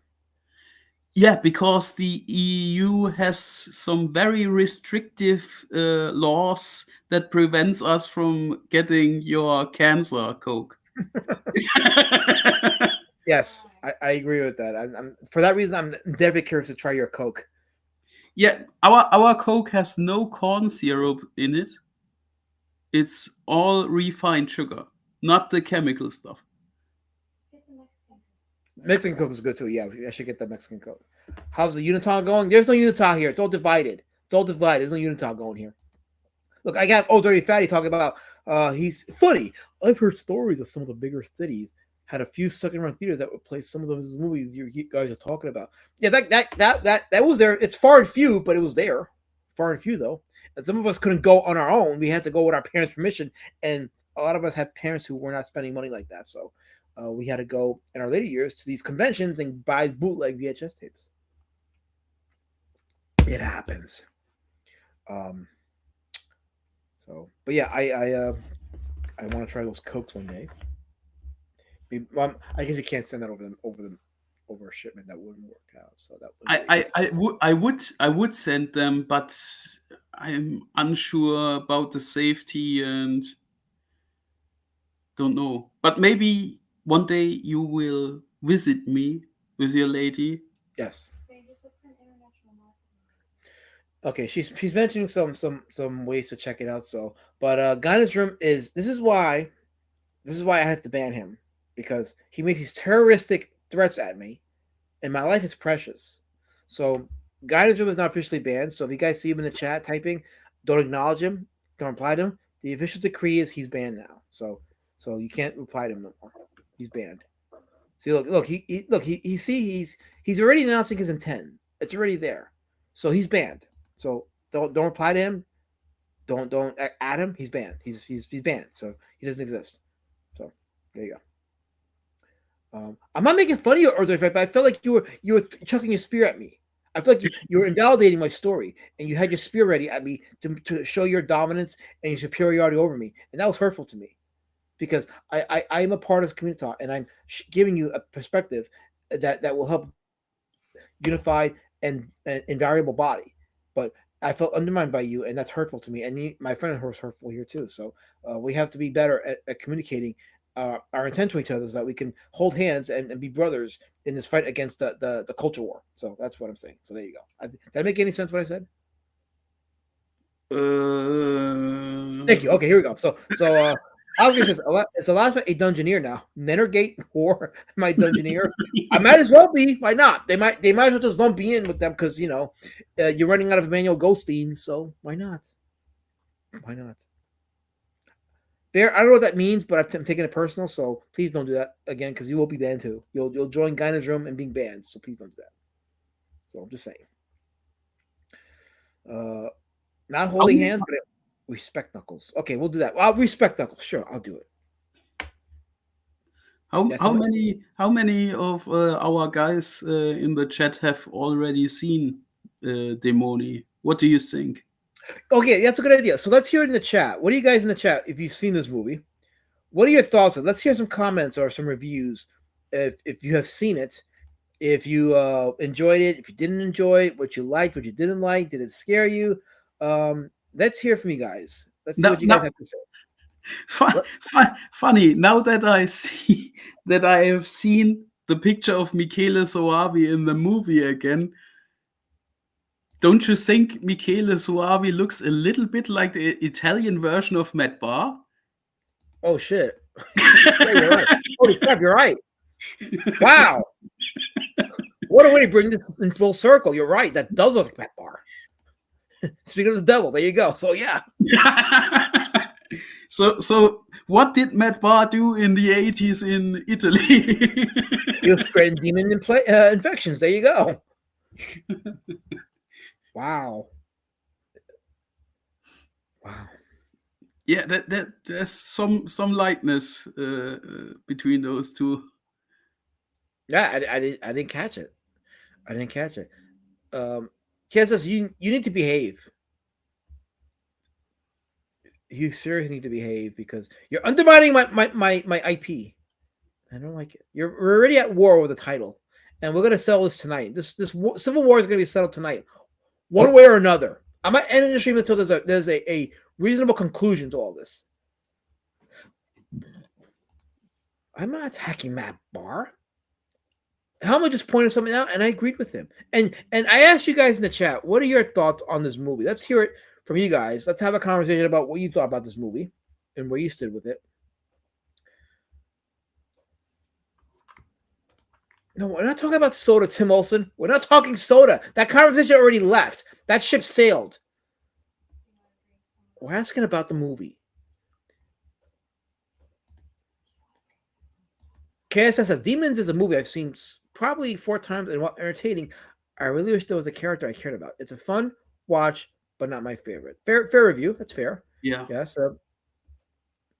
Italians have interesting horror movies. Oh, yeah, they definitely do. There's between Lamberto Bava, Dario Argento, Lucio Fucci, even Joe D'Amato. Well, Joe D'Amato's more of a schlockmeister, but yeah, Joe D'Amato did more porn movies than horror movies. Yes. But yes, that is true. That's probably why his movies are considered schlock, because he was more about exploitation than anything. Yeah, I mean, a lot of his horror movies have porn scenes in it. Wait, what do you mean? Okay, don't you have Discord, Bear? See, I posted Discord link in my chat. It's not like it's unavailable to people. I posted in the chat. So I don't know why he's not letting you in, and I don't know why I should be letting you in, because you are an abuser like the rest of them. But you have your moments, so I'm going to trust that when I invite you in, that you will not use it as an opportunity to harass and demean my existence and my behavior. There it is in the chat, in the link. The link is in the chat. So if you haven't joined my safe space Discord, where we're putting materials for my streams and talk about my streams and all that stuff, and do an occasional watch party, there you go. There it is. Why can't I get a metal mask like that? They don't have him here for some reason. I don't know. Why can't you get a metal mask? Well, I mean, again, they don't have him here. So I don't know. I kind of agree, says Old Dirty Fatty. I kind of agree with the critique that the first one was more focused than the second. Oh, yeah, totally. Absolutely. And I enjoyed the second one, but definitely the first one did a better storytelling job. And even some scenes in the first movie that didn't make sense made sense within the confines of the story. The second one, though, was like, it just had some silliness that made absolutely no sense. It was like, we talked about the scene with Ozzy Argento where she was surrounded by these demons, but they would for some reason didn't attack her or go after her. It's like, it just made no sense. It was just like silly. It just made no sense. So, and it did kind of made the film unbearable in that case, but the special effects were still pretty good. But you didn't get that problem with the first Demons movie, not at all. So no, I don't want your D word, pig bear. Just to show up and participate in the ever-growing Communitah for the safe space. So I didn't ask you to, KSS. I didn't ask you to. How about that? Never asked you to. God. You build a Communitah, right? But people don't appreciate it. They want to come in and just harass and undermine you and be bad actors in the space. All of yous. Oh wait, I got the foreground here thing. Well, because we're looking at because I've been distracted by you people. So yeah, let's leave it there. So Bear asked me about the movie The Keep earlier on, and if I had seen it and what I think about the movie. Do you know the movie The Keep? I know of it. Yeah. I haven't seen it, but I definitely know of it. Yeah, it's basically the story of the old silent movie The Golem. Oh, okay, The Golem, yes. But it plays in a keep with some Nazi soldiers on their retreat, and they go into that keep and they awake some golem-like creature. And it's a movie from, don't want to lie, Michael Mann. Yes. It's from 1983, and it has Jürgen Prochnow in it. The guy who played in Judge Dredd with Sylvester Stallone. Yes, Jürgen Prochnow. Yes. Yeah. That guy is destined for playing a Nazi. He has that face for him. He does. Yes. And he plays that in The Keep. The Keep has some interesting ideas, good effects. Mm-hmm. The creature looks like Apocalypse from X-Men. Okay. A little bit, and the story is intriguing. It's in my honest opinion, it's a good movie. I can recommend it. I don't know how Bear sees it, if he likes it or not. Maybe he could tell us if he liked that movie. What do you think of The Keep, Elasman? I have to watch it. It's a movie I haven't seen. I know of it, but I haven't seen it. So that'll be a movie for down the road. But let's take some suggestions for next week's horror movie. Let's try to pick up something from like the 30s or 40s. 30s, 40s, or well, there's not many horror films from the 40s, but we'll try anything from the 30s, 40s, and 50s. Which horror movie do you guys want me to review next from those 3 decades? Let's see what people pick in the chat, and then I'll do a poll, and we'll pick that movie based on that poll. So, I would have two suggestions from that time. The first one is the Lon Chaney Phantom of the Opera. Yes, okay, that's a good one. And the other one is Creature from the Black Lagoon, but I don't know if it's from the 30s and 40s. That's from the 50s.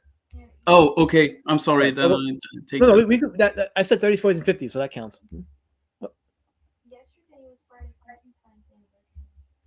I was told that yesterday was Bride and Frankenstein's anniversary, so but I would do Frankenstein and Bride and Frankenstein together. So if I do that, but maybe okay. Oscar is an Abbott and Costello meet Frankenstein.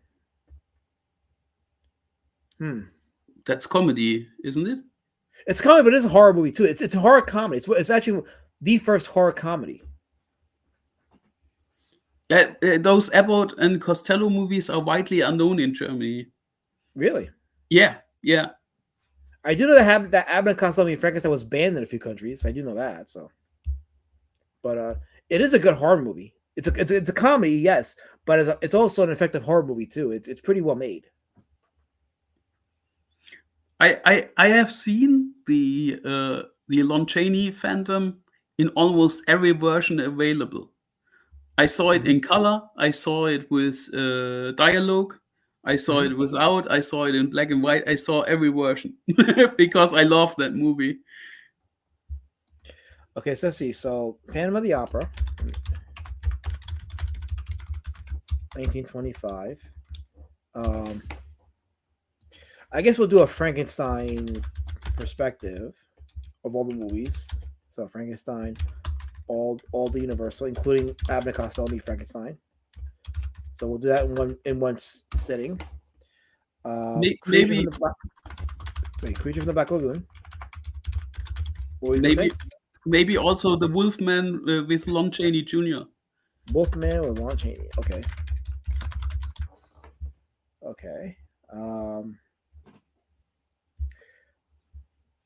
Anybody else have any other suggestions? If not, then we'll go with versus them. Them is a great movie. I love them. I'm gonna put that one. Actually, I can't add any more. So, actually, I'm gonna take out Creature of the Black Lagoon, and I'll put them in its place. Them is a precursor to Aliens. If you ever see Aliens, I'm sure a lot of people have. Them is where Aliens took its blueprint from. Did you watch Todd Browning's Freaks? I did. I have that on DVD. It's also a good black and white movie. Yes, it's very, very effective movie. So, hold on, I'm just okay, wait. Okay, there we go. Okay, I'm gonna start the poll now. So these are the 4 movies I'm putting in the chat. So after we pick a movie, then we're gonna go to the final thing that we're gonna discuss, which is the title of the streams going forward. We're gonna settle the Civil War once and for all. Them is sci-fi, but it is also a creature feature. It is a monster movie, and it is horrific. There's a lot of horror elements in that movie. It's a great movie. I watched it so many times in the last year because I fell in love with it again. So it's absolutely a fun movie for sure. So I agree. It's definitely a well-made movie. And Freaks is a great movie too. And it's a pre-code movie, Freaks was. So it was maybe before the Hollywood Code was passed, and a lot of movies had to self-censor to get made.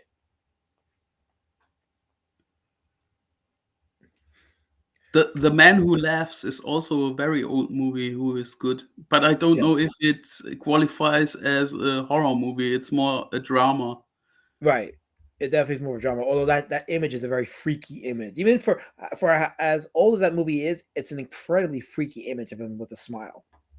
Yeah, Conrad Veidt was the actor who played the role of the Man Who Laughs, and he did it very well. Yes, he did. I 100% agree. Let's see. Let me check the chat, the poll. So we have 10 votes. There's 18 people watching, so there should be 8 more votes, but 10 votes so far, and Them is in the lead with Phantom of the Opera coming in number 2. Okay, so we're at 70%, and yeah, Them is a great movie. I actually would love to do a stream on that. I think that will be a first for me. You never seen Them? Yeah, I can't remember watching it. So yeah, we should do a watch party for Them in the Discord. So what I'll do is this, because I got some of my regulars in the chat. So what we'll do is we'll actually decide right now if we pick, once we pick the movie, when we'll do a watch party, and then we'll set it for that day, and we'll just hang out and watch the movie. So I love all these films, but I went with Them because it doesn't get the love it deserves. I think it's people think of it as a giant monster movie and just leave it as that, but it's a lot deeper than that.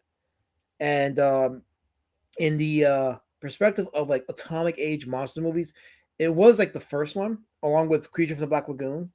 In 1954 was an interesting year because Them came out, so did Creature from the Black Lagoon, so did the original Godzilla.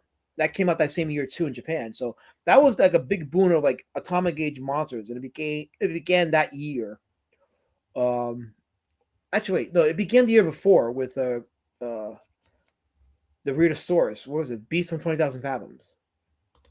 It began with that movie, and then Them and Godzilla and Creature from the Black Lagoon came out, all atomic-based movies. So. Original Godzilla rules. Oh yeah, absolutely, 100%. The Showa movies were great. The first Godzilla film, the fact that movie got Criterion releases should tell you how esteemed that movie really is. Yeah, actually, all the Showa movies got released to Criterion, so they are very charming, and some of them are well made, but overall they're entertaining in one form or another. So. Was a Cold War in full swing by then? Could that be the reason for that? Yeah, that was the time of the Red Scare. If you guys know about the Red Scare, and a lot of these science fiction films that were coming out during the 50s were a reaction to the Red Scare. Like one of the most famous examples of that was Invasion of the Body Snatchers. that movie was anti-commie propaganda. It's a well-made movie. It's a great story and very, very unsettling and disturbing, but it was anti-commie propaganda. So, yeah. And I am anti-commie. Don't get me wrong. I think communism is the bane of the earth, but there was a thing of anti-communism propaganda during that time, during the McCarthy era, and then in the 80s with Reagan, there was a whole slew of anti-commie media. And I'm for it. I'm all for it. I'm not going to tell you it's not good. It was good because communism is a great evil. But 50s were also 50s were also the start of the body horror genre. With 59, The Tingler. The Tingler, yeah, I remember the Tingler. Yeah, Tingler. Even Invasion of Body Snatchers was kind of body horror. So yeah. So that started it. Good movie, by the way. Tingler is a very good movie with Vincent Price. Yeah, that was a movie that scared me as a kid, especially the ending. That totally freaked me out. I was like, oh, I was like, so that was a well-made movie. And that movie doesn't get the love it deserves, but it was a pretty well-made movie. The Thing from Another World was anti-commie too. Oh yeah, any alien movie from the 50s was clearly anti-commie propaganda. So it fed on the Red Scare, and that was what made them effective because of the idea of infiltration in our society. So they're like, hey, let's make it into a science fiction film. It would really resonate, and it did. It resonated with a lot of people. Yeah, the Mars Attacks trading cards was also. Mars Attacks, yes. Mm-hmm. A thing for communism because they came from Mars. Mars is the red planet and stuff like that. So was a comic for me. We have 8 lurkers in the chat that don't want to vote. So it looks like we're doing them next week. So them's going to be our movie next week, and we're going to do a watch party. Actually, I'll announce it on Discord. So if you're on my Discord, the safe space, I will announce the watch party and I'll get some ideas on when we can do it. So we'll watch them, and it'll be a good movie for those of you that haven't seen it. It'll be a interesting experience because it's it's like 1 hour and 10 minutes, so it's fairly reasonably timed. And I'm telling you, it's a very good, well-made movie. Very spooky where it needs to be spooky. Very psychological where it needs to be psychological, and the monster scenes are effective. It is a very well-made movie. I 100% recommend it.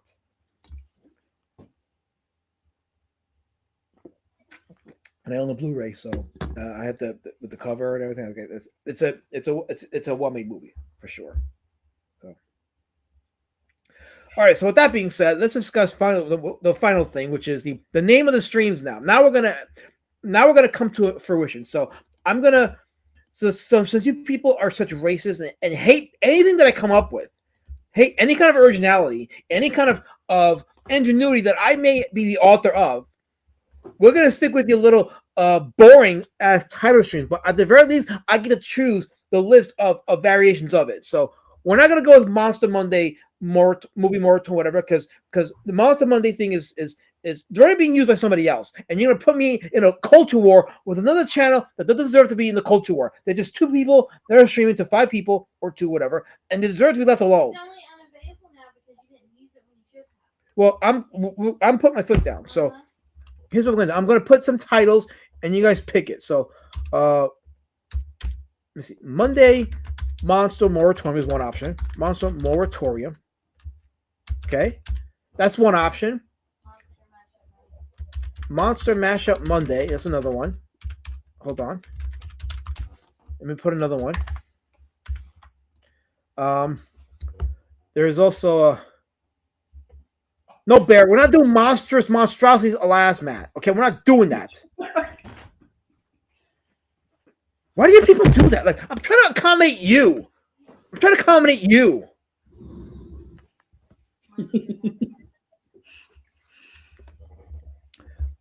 Let's see. So, well, she says Monster Madness Monday, but how about let's see. How about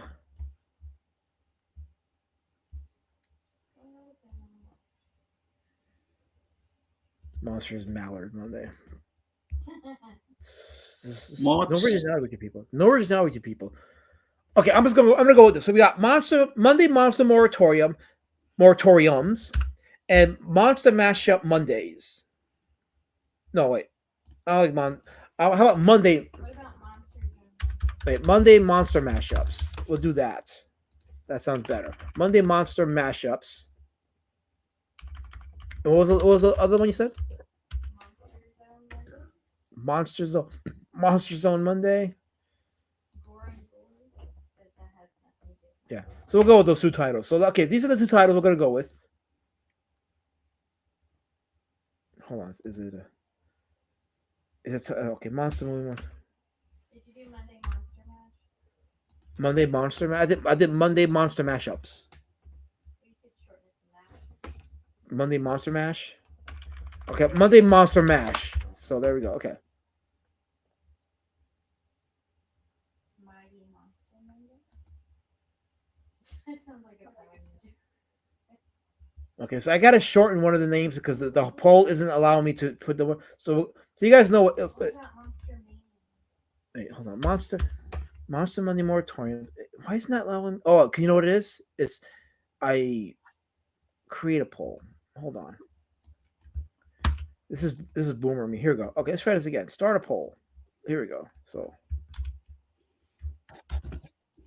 okay, so Monday Monster Mash. Okay, so let's start the huh? Here we go. Okay. Or Monday Night Monsters. Monday Night Okay, how about Monday Night Monsters? Okay, there we go. So that's those are your three options. So there you go. Okay, all you people in the chat that just can't let me be creative. There you go. Those are your three options. Pick it. Pick it. How did I get 20 people watching? We were dealing between 13 and 18. How did we get to 20 over this? How? How did this happen? What the hell? This is not a raid or anything. So how did this happen? But there's your poll. I got 20 people watching. I expect 20 votes. I want 20 votes on this one. So let's see it.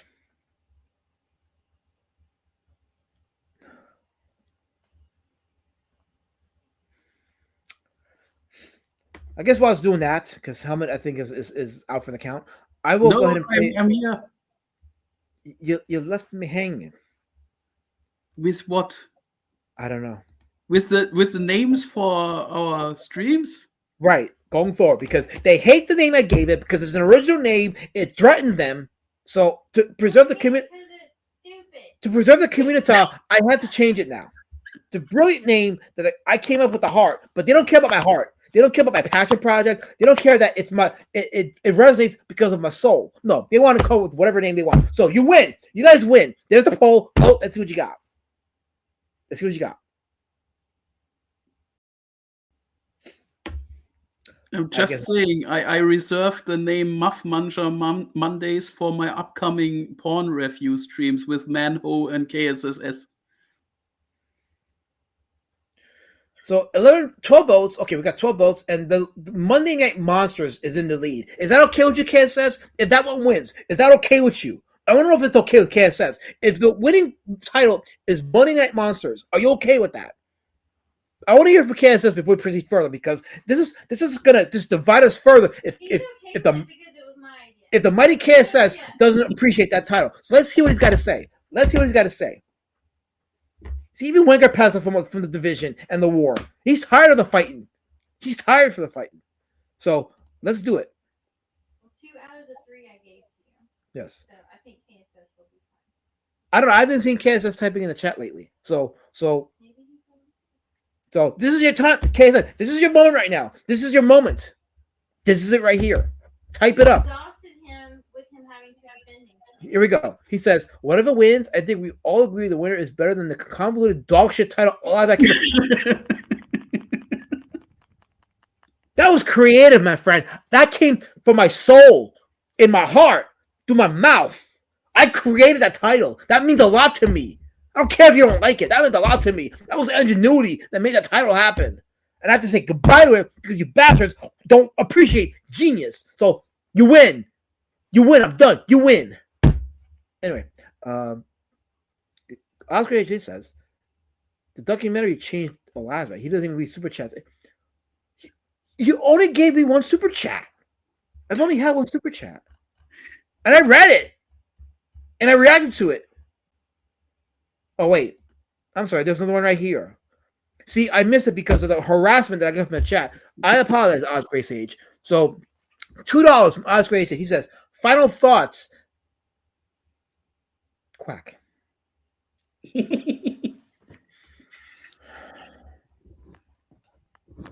That's another Snickers for the Elasmet household. Yes. Yes, it is. That is a good point. No lie there. So, Elasmet, since you are basically now a horror movie host, we need to come up with a costume for you, like Svengoolie or Elvira. Definitely not Elvira. I'm not doing Elvira, but I definitely got to come up with new intros for these streams because I want to keep it horror themed. Even though pogs are horrific, but I need more horror themed intros, so I'm going to be working on those. And maybe a costume. I don't know. Maybe that's not a bad idea because it helps with the visual aesthetic of it all. But then I'll get the chat making fun of me, and it'll derail the stream. They're not going to appreciate it. They're going to just continue to mock me and insult me because that's all they care about. We mocked you anyway. That's all they care about. I think you would look hilarious as Svengoolie. Judy Todd is all superior to the horse allows not to wrote with the word spooks in it. You don't deserve my genius, KSS. You don't deserve it. He really doesn't, Helmet. He does not. Anyway, they love you. They love you. So we got 14 votes, and it looks like it's going to be Monday Night Monsters. So there you go. So that looks like it's going to be the winning title. Monday Night Monsters. Woo! Woo! Woo! Last day is going to go with Monday Night Monsters. Woo! Woo! That's the genius of the chat. That's what they. So I got to replace my genius title with Monday Night Monsters. Are you guys happy now? You appreciate that now? Are you happy that I acquiesce to your demands? I want to hear from the chat. Are you happy that I acquiesce to your demands? And I am forsaking my dreams and forsaking my vision for your happiness. I want to hear from the chat.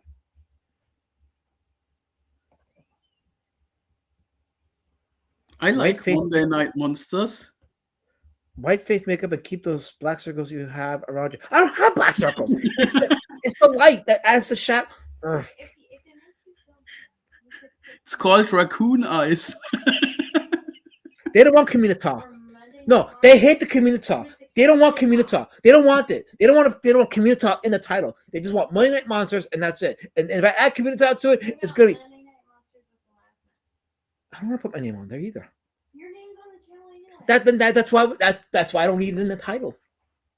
Because my name's already on the channel. I just want to be original. I just want to be special, but I'm not allowed to be special. Nobody gives a shit about me, or they just want to come in here and have their confirmation bias about horror movies. So I have to acquiesce. Otherwise, I'll be a poor. I'm already a poor, but I'll be a poorer poor. So I need you to dress up next week for the next stream. Repeat the question. Any last words, Helmet? Yeah, see you next week with a new attire. I want you to be a real horror movie host.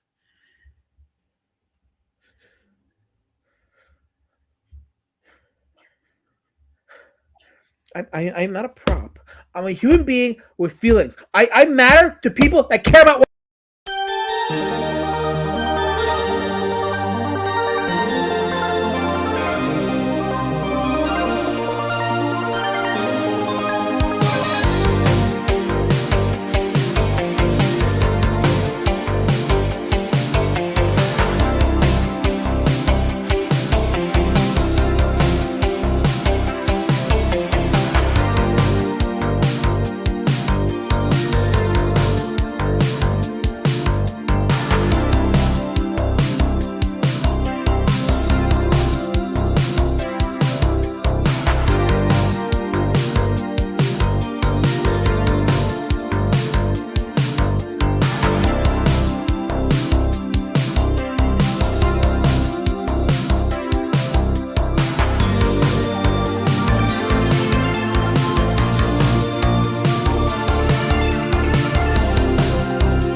Plungecast says, come back to the stream. So for you, Plungecast, here I am. Let me take off the overlay before I go, just to say that I fulfilled my obligations.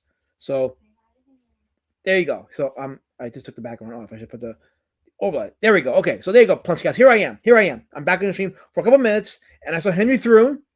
I saw you. I acknowledge you, Henry Thrune.